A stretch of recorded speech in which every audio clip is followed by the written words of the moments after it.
It's time to step out now into Cosmos, into Mythos, into Psyche.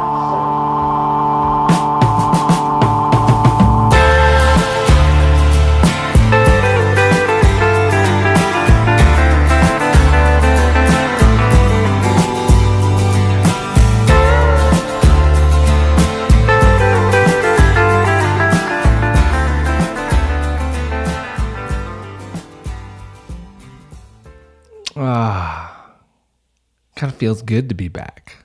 Feels like it's a fresh canvas, all stretched out, brushes cleaned, some hot ditiny from Crete in my hand. For some reason, I smell fresh leather. Could just be the complex floral scent that's trailing me from Greece.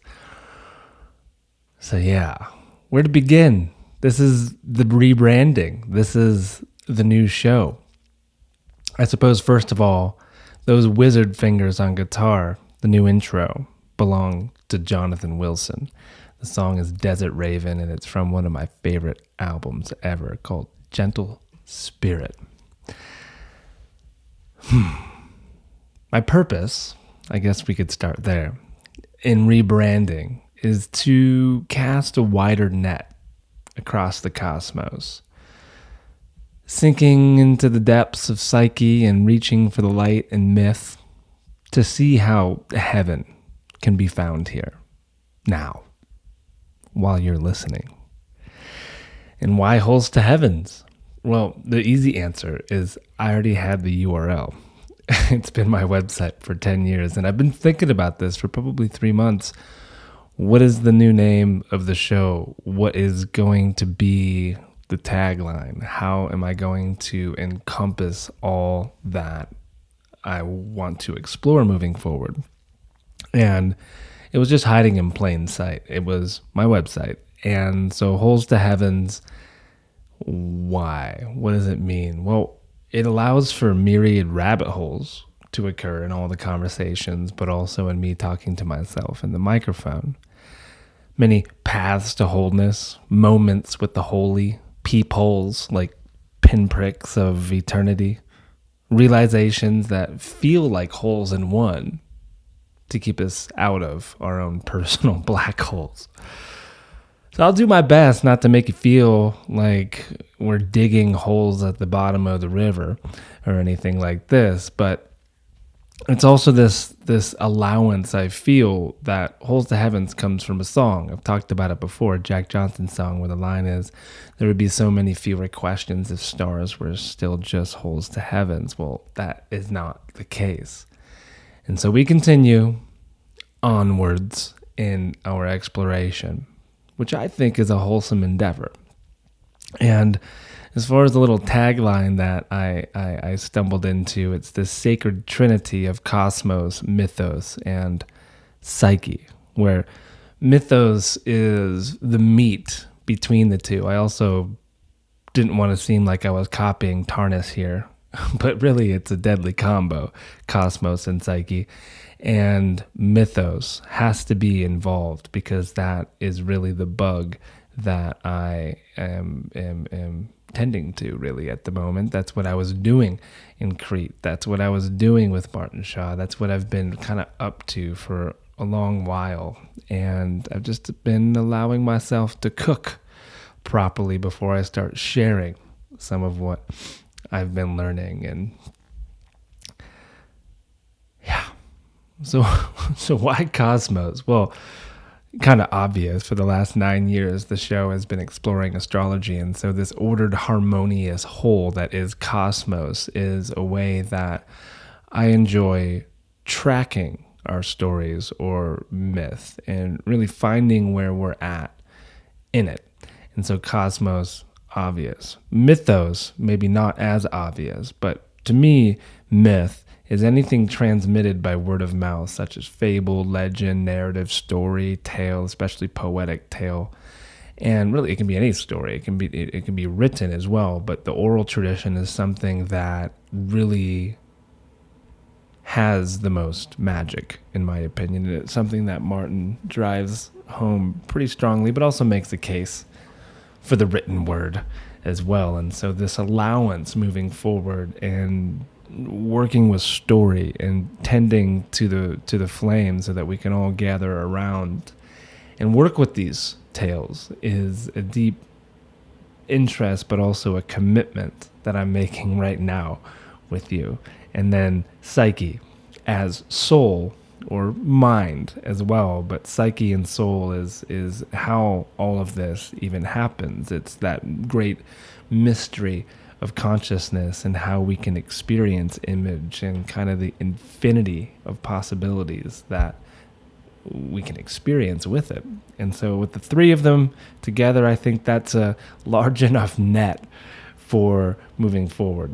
And so she's leaving us now. On the 19th, I think is the exact day, but really the whole week, Venus is slowly disappearing from the evening sky. And in the beginning, from my observations of the cycle, is going to occur on October 25th, 2018, 4 degrees Scorpio, if you round up. The Sabian symbol for this, which I find fascinating, a youth holding a lighted candle. A youth holding a lighted candle. Fascinating because the main story that Martin told and that we worked with during the retreat was Psyche and Eros. And one of the pivotal moments of that story, of that myth, was literally a youth holding a candle, but that was none other than Psyche illuminating her mysterious husband to see the truth for herself. When 3 drops of wax fall to Eros' shoulder, and he flees. This kind of seeing in the dark has no doubt been the theme since Venus station retrograde on October 5th. It was the day the retreat began at Amari. It was the day I received news of a dear old friend killing himself. It was a day of a lighted candle revealing something of a bearish man, and it was a day of poisonous love. And so we're going to explore this a bit and also share a story in this show, a story or two. And so it goes. If at any point during this show you have this urge of wanting to support this show, you can do so on your podcast app, through iTunes, or by going to patreon.com/exploring astrology. All wonderful options.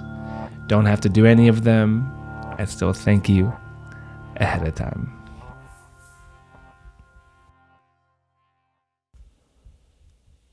And so, what was Crete like? I'm sure a lot of you want to know what the retreat was like with Martin Shaw and the lessons that I've been hinting to so far about the Venus station.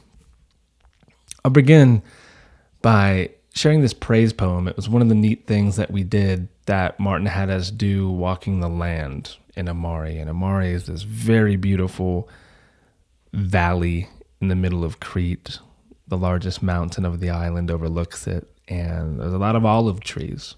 There's a lot of goats and bells that you can hear, old churches, and just very stoic and sweet people.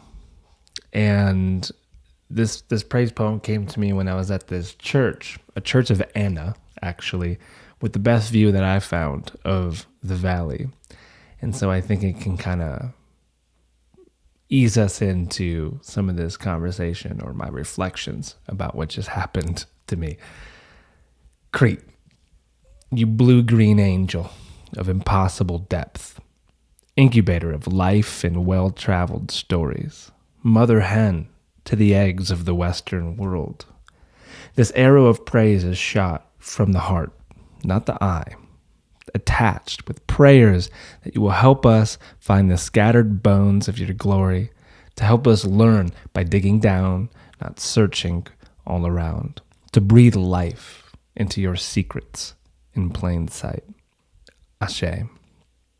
And so we all shared this. It was the last thing we did around a fire, and we were supposed to memorize it. Not everyone did, and then share some stories. And so this was the last thing that occurred there. But we have to back up. We can't start at the end of a story. We need to kind of start with the beginning, which I had been on the island for 2 days before Venus station retrograde. And I was there solo the first day. My travel companion showed up the second day. We had a day together, and then we went up there. And everything was smooth. Everything was wonderful until Venus stationed retrograde. Because of 3 things that I had mentioned. I found out a friend had hung himself. I met Martin that day, and also met who we'll call the Gleeka, the sweetie. And as you know, I'm a big fan of the Venus cycle. Well, the retrograde marks the beginning of the end, and as she falls from the evening sky and passes between the Earth and the Sun, we have the beginning of the next cycle. And never in all my observations of the Venus cycle was it so eventful on the day of a station. Now, maybe that's because it's stationed very close to my moon. A lot of maybes. All that matters is that it did. And what's very interesting to me is that in all 3 of these examples, and even the ones that I'm omitting from these tales, have Venus and Scorpio. Even my traveling companion had Venus and Scorpio, and a few others that were in our group in Crete. But my friend who hung himself, Venus and Scorpio. The woman I met, Venus and Scorpio. Martin, Venus and Scorpio. And what do they all have in common but a particular shade of blue-black mystique, and perhaps even goblins in their shadows? But Venus, in the form of Artemis, I feel, has always had my back with such things. And in exploring this, I also want to, have deep reverence and respect for these individuals, because I do have it. It's just when you're dealing with Scorpio themes, it can be very confusing. It can be frustrating. It can be about creating good boundaries. It could be about changing your relationship to these folks. And a lot of times, Venus retrogrades have to do with who we're connected to most at that particular period. And so in the case of my friend, what was so challenging about this news coming on that day is and for many of us, I think almost most of us that were in his life, had to shut him out because he was troubled. He had a demon in him. However you want to talk about it. And it got to a point of it not being worth it to even have him in our lives. But there was always a light in this one that he didn't necessarily show to everybody. And there was a chapter in my life, maybe a couple of them, where that's all I saw. And we had a lot of fun together. But for the past, really Venus cycle, for the past 18 months, I hadn't spoke to him, heard from him, anything. And honestly, my life had been better because of that. And we also, amongst mutual friends, had rules that we couldn't bring up his name because it was just always drama, always something with this one. And then the day Venus station retrograde, he finally did it. And it's a very confusing grief. It's one where I was able to share a lot of funny stories with my traveling companion in Crete, and talk to a few new friends that I met as well. But now that I'm back, very freshly back and jet lagged, I haven't been able to process any of this with the community here in Colorado. And so that's number one. No one wore the Scorpio cloak like him. The second, which was in the exact same motion of the evening, was me getting really excited of meeting a local lady that we'll just call the Gleeka. And the excitement seemed to be mutual. For the entirety of the retreat that happened starting the next day. We were back and forthing. We were trying to get to know each other, kind of making plans for after the retreat. I was excited. I haven't been excited about someone in a long time.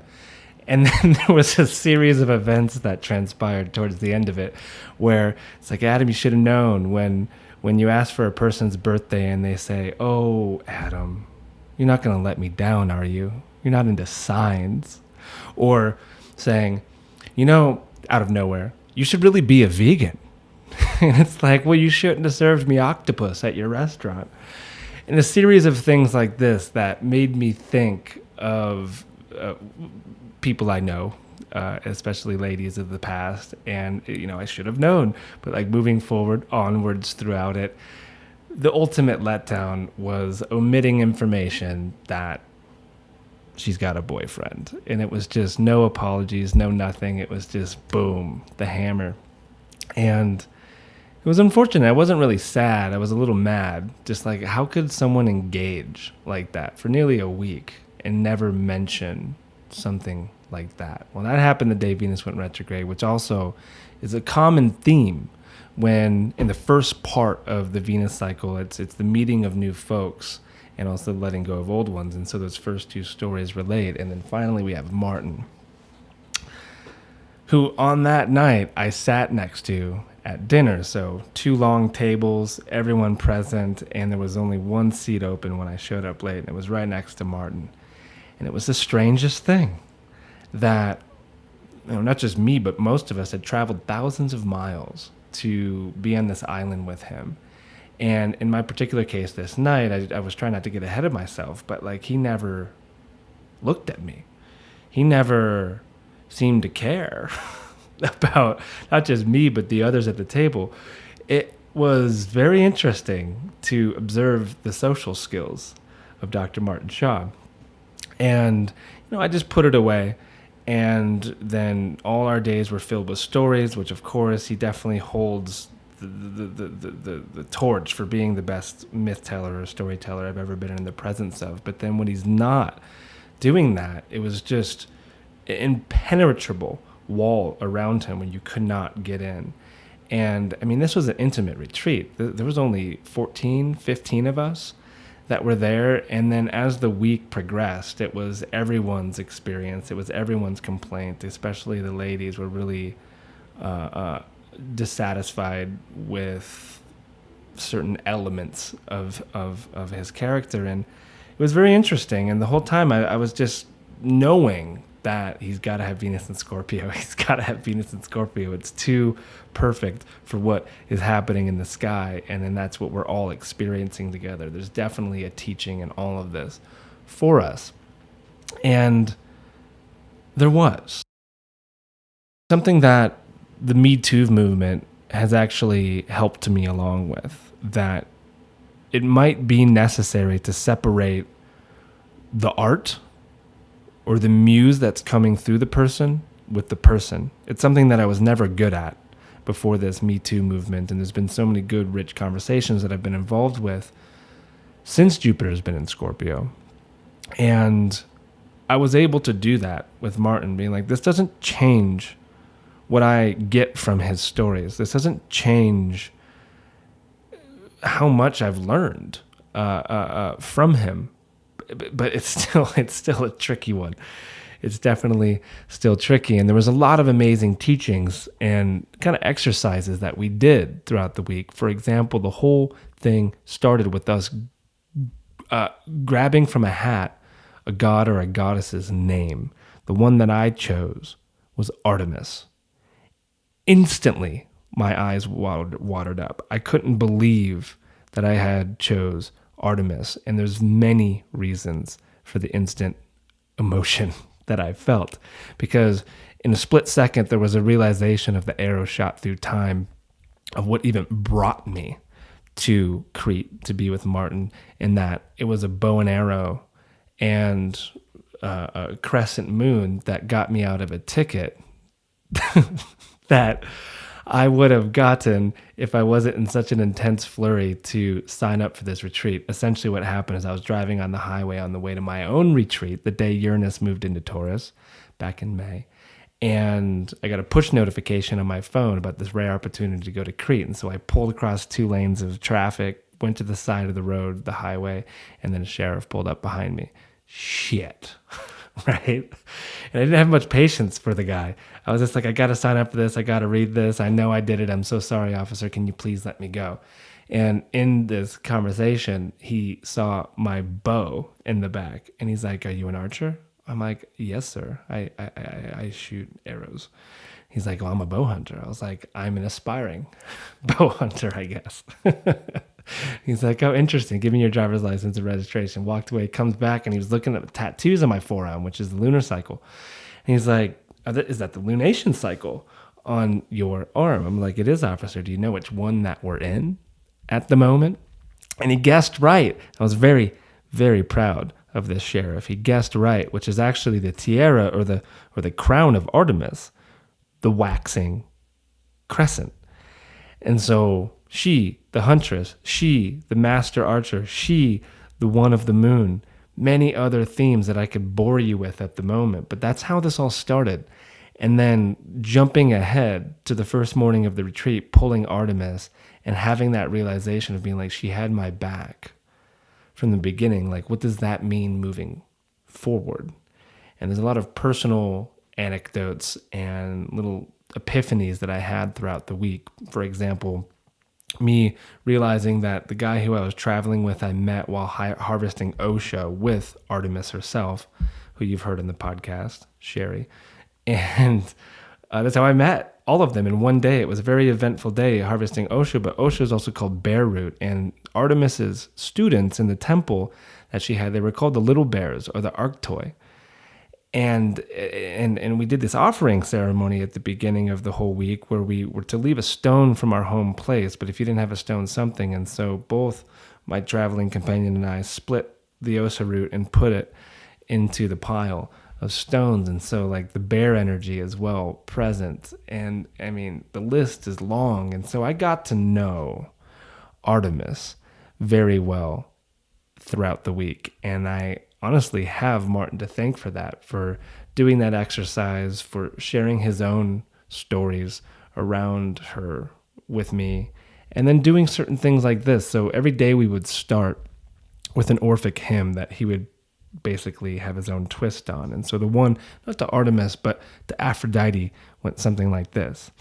Aphrodite, or Venus, supreme lover of the all-night revel, praised in a milky churn of hymns. At night you couple lovers. Your perfume yokes the world. Your sandal anchors all three realms. And here's a thought that really affected me. Psyche, the most beautiful woman that ever was, but mortal, is only a drop to the ocean that is Aphrodite/Venus. Psyche, as your ideal lover, as your object of desire, as your anima. To think of it like this, it's just a drop in the ocean that is Venus. A humbling thought, isn't it? And, oh man, this is going to go on forever. There's so much I want to share, but I knew that I needed to do a solo show to explore all of this because there was so much deep wisdom that came just through experience and conversations with these myth seekers from around the world. And one of them about Venus and Scorpio, from a man who has Venus and Scorpio, was talking about the swamps, almost like the moat of Psyche. And in his particular dilemma, it related to the other woman or the other man, however you want to see it, and that impossible choice. Say you've been with someone for so long, say you are in this predicament because the other woman or the other man comes along and it changes everything. And then there's a choice. And that choice oftentimes leads us into the dangerous and brackish swamps of Scorpio where we're left with nothing. But are we willing to gamble for just one night with that person? Or maybe it's a week or maybe it's a year, but to throw up in flame everything that we've created with someone else or created something else, whether it's a business or a particular pursuit, for chasing after something novel. Is it worth it? I think that these questions are eminent right now with Venus retrograde in Scorpio. I look back 8 years and I was pressed with a very similar question. It's a little different for me this time. For me, this time it seems to relate to this transition with the podcast and with the focus of a lot of my work. And it's a transition that is really scary. I mean, there's still obviously a lot of overlap and still going to be talking astrology. But to insert myth and insert other conversations into it that might not be related to astrology is something that I fear will kind of push a lot of you away, or maybe it will make you love the show even more. I don't know. That's the whole thing. I'm only following an inner compass that I cannot deny. And so there was this amazing moment, and it was kind of like, I think it was forced on Martin. I'm not sure if it was his idea, but we were all granted a 15-minute conversation with him to ask him anything. It was a day off where we went to the Cave of Hermes, which was an amazing experience, I thought. And then we all had this 15 minutes with Martin. And I didn't know what to do in 15 minutes, but I chose to ask him about something that I can relate to, which is, how do you deal with all of this new attention? Because for him, it's only been the last few years. How do you deal with it? The praise and the condemnation and the haters. How do you work with it? And the first thing he said was that the eagle attracts the hunter. And he conjured up this image of an oak tree. And if you're standing in front of the oak tree, no matter if someone's offering you praise or they're coming at you with hate, and it doesn't matter. All of that, you just duck down a little bit and you allow that ancient oak tree to soak it all up. And all you do for yourself is you take a drop of that praise and hate, and then you just put a little bit in your mouth. And that's good enough. That's all you need to do. And then he quoted the Dalai Lama by saying, you can't love everyone. The Dalai Lama said that? I guess so. And I like that idea. It's like, you can't love everyone, you can't please everyone either. So as long as you're following your own constellations or your own true north, then you're never going to get lost. And then you're just taking those homeopathic drops of praise and condemnation. I think that you stay on the right track. And so it led to me inviting him on the podcast. He politely turned that down, saying that he's not doing podcasts anymore, that he has 3 new books coming down the pipeline, which is exciting. I then asked him for his birth information, and his eyes lit up. He was very excited to give me his birth information, so I have that, but I'm keeping it tight.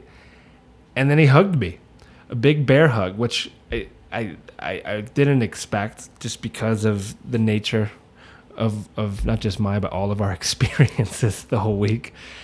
And it was cool. It was this 15 minutes where, like, his experience of being in that position, I could relate to it really personally, and I loved his advice. And so it's also why he's not on the podcast right now, because that was the plan, is to share with you the conversation with Martin. But no, not gonna happen.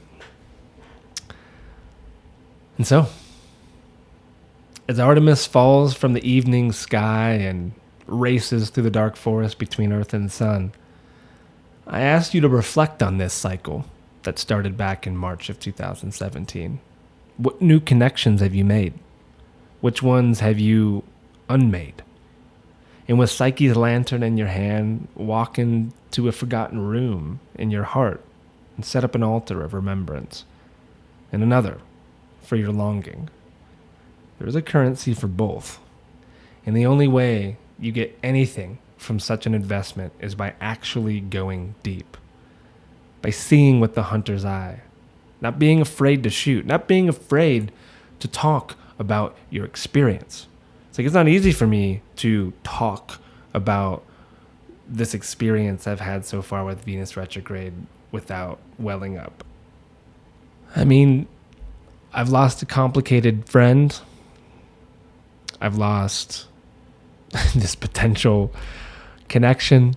And then also with Martin, I went there without any expectations, but it was revealed to me that, of course, I had some deep within me. And just working with all of that, and I'm sure I'm not alone. I'm sure you who are listening to this can relate to the last couple weeks. And I'm sure that she has woven some sort of meaning, hopefully, in the dark for you. And, well, that's my hope. That's my prayer for all of you that are listening to this.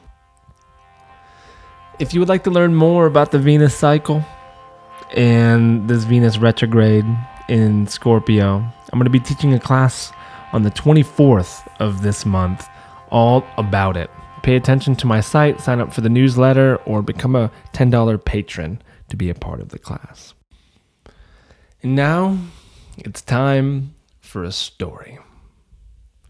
I've never shared a story on the show before, I don't think. But I did make a promise to a new friend in Crete that I would start telling stories on this show. And it was one of the challenges, actually, that Martin put us through. I really appreciate it. We did it in two different ways. We would listen to him tell a story, like, say, the birth of Hermes, and then we would get into groups of like 5 to 6 people, and then we would tell parts of it going in the circle. And then we also, with Psyche and Eros, paired up, and we told the story together. And this happened immediately after we heard his telling. And so it was a wonderful test to memory, but also finding authentic voice, or as he was talking about, our own smoked paprika to put into the tale, our own kind of panache to the characters and all of this. And I remember the first one, which was the fox woman, was the first story that we worked with. Ooh, it was hard for me to do that, like immediately afterwards. And then throughout all of the stories by the end of it, when we were telling Psyche and Eros, the most complicated and detailed of all of them, I really felt like I had a new muscle, a new territory within my imagination to explore. And so there's no better way to go from feeling like a puppy to a regal mastiff of sorts. My favorite dog I saw on the island was a mastiff that had dinner with us. Then no better way of doing it than sharing stories with you on this podcast. And so this is my new challenge, and perhaps this is my new love. Stories to me are like a mythic sprawl throughout the imagination, creating new homes for all the gods and goddesses and even animals to build altars for us. So Hillman talks about scent being a divine thing. Smell is how we find both the gods and the imagination. They're invisible forces that we must sniff out. So usually to describe a scent, we compare it to an image, like smells like pine, smells like home, smells like shit. And the same could be said of the imagination or psyche. Both are invisible, but with a keen sense of smell, we can always smell the difference between something fishy and something divine. So follow the scent, and it will lead to its image. And he also talks of this need of the animal eye to see the animal image in all. And so in his coffin, in his dying days, the last words that James Hillman had were praise the animals. And this is a story that my traveling companion got from Martin in our 15-minute thing. Praise the animals. And so in this spirit of Hillman's final words, we shall praise the birds and follow the scent back to the garden.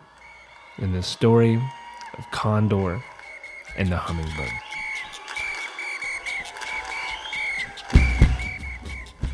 It was in a time when birds still held council and talked poetry, drank their favorite drinks around nest fires, and gossiped about the gods. It is in this time where we find ourselves.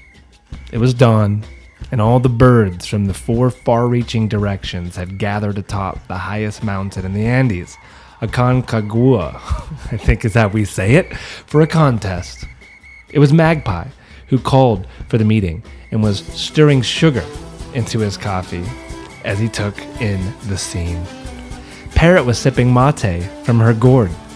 Eagle was preparing tea, and 10,000 other feathered beings attended to their morning rituals. Today, we will find out, once and for all, who the king of the birds is, said Magpie. We will determine who wears the crown by who flies the highest and who can reach the edge of the sky. There was a protest amongst the penguins. There was complaining between the pigeons and doves. But between hawk, eagle, and condor, there was a silent competition. Hawk declared, "I will be the next king of the birds. I can fly higher than any of you." Eagle laughed, then added, "Your wings are half the size of mine. I will easily fly higher." Condor gave a knowing smile and remained silent, for he was currently king and thought he would remain so. And then, to everyone's surprise, Hummingbird buzzed in, declaring that no, it was he who was going to be crowned king of the birds. Laughter filled the skies, yet Hummingbird held his ground, proud, confident, with something up his rapidly moving sleeves. With a rooster's crow, they were off. At 10,000 feet above the mountain, it was Hawk in the lead, yet tiring quickly at this new altitude.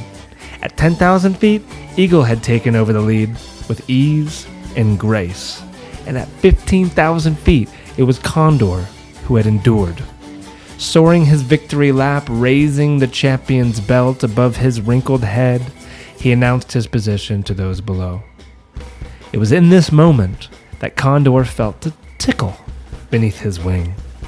Out came Hummingbird, who had hitched a ride and said, "You may have reached the edge of the sky, but I can now fly into its center.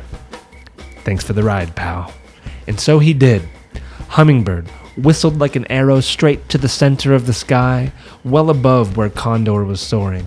When he got there, he found a garden. In it was Veracocha, the divine gardener, king of heaven, lord of the upper world, tending to his garden. Unable to slow down at this altitude and fueled by victory's sweet fire, Hummingbird collided with Veracocha. The result was an ecstatic merging, a connection without any separation. Hummingbird had become one with God.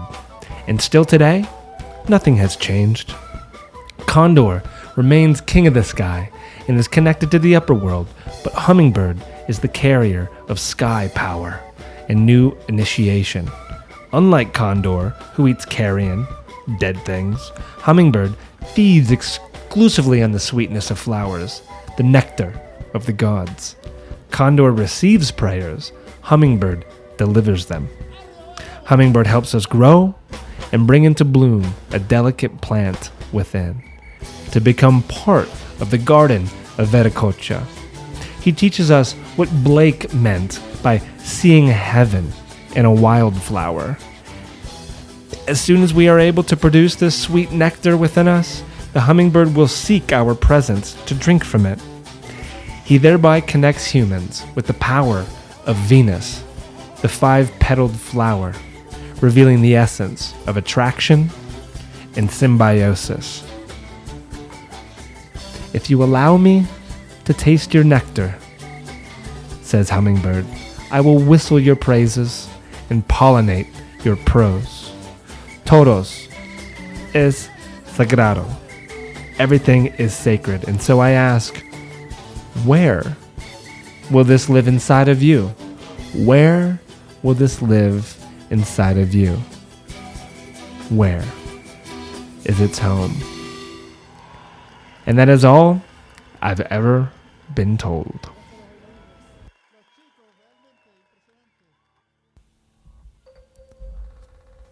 Something that I get from that story, but also contemplating about Venus and Scorpio and these macabre themes that surround us at the moment, is that many spirits want your body. So don't forget to celebrate, to be in joyful participation with life and not allow the Scorpio blues to deepen your mundane sorrows. It's important to remember such things. That music in the background is Apparat, The Bang of the Void, and then the Peruvian music was Ilapu, ILLAPU. Thank you, all you intelligent and talented musicians, for carrying us through this far in the show. And if you enjoyed that, don't forget to fly over to Patreon to sample from the many rare flowers I have growing in that walled garden. Patreon.com/Exploring Astrology, and also iTunes or the podcast app as well. Just leave stars, a review. You could be done with it by the time this show has ended, or this announcement, mind you. And so this is the essence of joyful participation. Podcasts need to be pollinated, and if podcasts need to be pollinated, then retreats need to be populated. If Maui has his hook in you, allow him to reel you in. Go to my site, holstoheavens.com or bellaretreats.com, and join us for joyful participation and community and laughter and learning with Story, Kosmos, and the rest of it. It's going to be amazing. January 16th to the 21st on Maui. Also, the show is brought to you by Solar Fire. Solar Fire is kind of like the condor, but you get to be like Hummingbird once you learn how to use it. Any question you have, this magical oracle, this program can answer it for you. It's for any intermediate or above astrologer. It is needed in your life, and it soon is going to be on Mac. And so, go to alabe.com and use promo code SOMA to get 15% off of the program.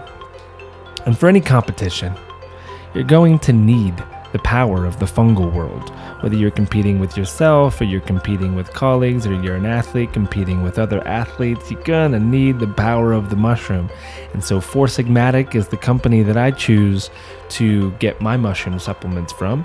And you can get 10% off any of their mushroom supplements if you just use promo code SOMA when you go to their site. I recommend the bundle. The bundle is helpful for these transition times with Venus doing her work on the deep, deep heart. And yes, get some. foursigmatic.com, SOMA is the promo code. Also, if you go to my site, holstoheavens.com, that's where you can sign up for the Venus retrograde class that is coming up. I don't have it posted yet, but it will be posted by the end of the week. And also purchase the planetary series, which is every class that I've ever taught to a public audience, not including the apprenticeship and whatnot. And so that too is available on my site at holstoheavens.com. And you can also sign up for readings there and learn more about the retreat. And I'm going to leave you with a song from an album that ended up to be the soundtrack of my Cretan adventure. The album is called Evening Machines by Gregory Alan Isaacoff, and it was actually released on October 5th, the day of the Venus station retrograde. Now, I do know that, at least the last time I talked to Greg, that he reads my newsletters, so he could be aware of this and had planned that based on Venus retrograde intel. Or it could just be his birthday. I know that he's a Libra. Whatever it is, strategic move, my friend.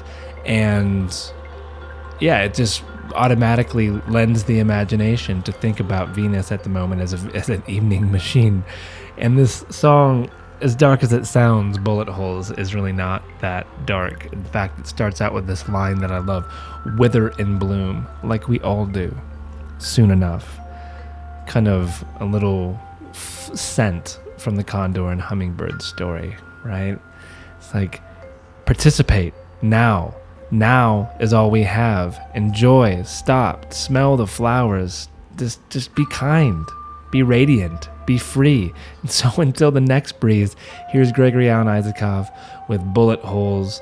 Thank you so much for listening. I'm open to all your feedback in this new experiment, and I will talk with you soon enough. Thank you again for listening to the podcast. Sorry I wasn't able to share the song. YouTube is a bit more strict than the podcast apps. So if you'd like to listen to the whole show, go over to Spotify, the podcast app, SoundCloud, or really wherever podcasts are found. This is Tree Theater. Ciao.